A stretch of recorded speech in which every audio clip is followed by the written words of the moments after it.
Hello po. Two questions po. First, natanong ko na rin po to kay Chair Luistro kahapon.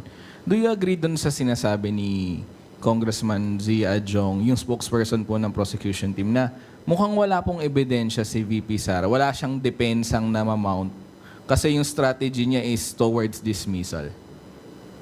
Siguro po sa private prosecutors po natin.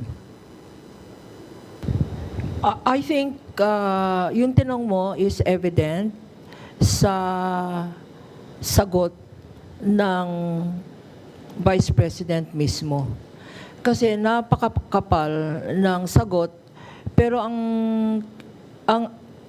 nagpakapal nun ay annexes. Ano yung annexes? Annexes na hindi bago, annexes ng final niya sa Supreme Court, annex na final niya sa House Committee on Justice, puro annexes.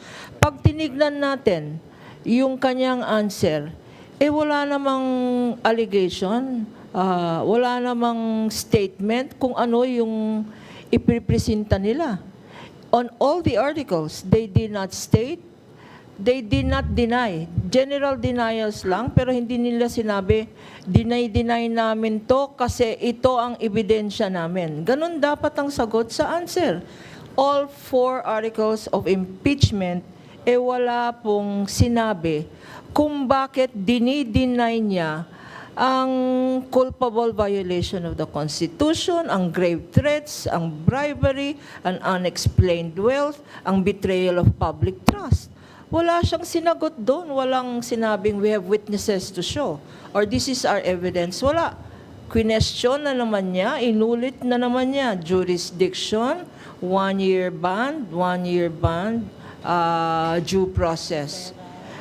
At saka partial daw ang House Committee on Justice, nag-mini trial, abusive daw ng coercive power sa subpoena, at gumawa pa ng sariling ebidensya ang House Committee on Justice beyond the impeachment complaints. Ngayon, sa tanong mo, tama ba ang sinabi ng spokesperson ng House?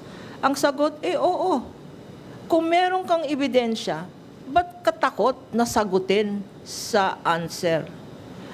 I would have thought that the Vice President was more courageous and more transparent since sinabi ng kanyang mga spokesperson at defense team na ready na sila.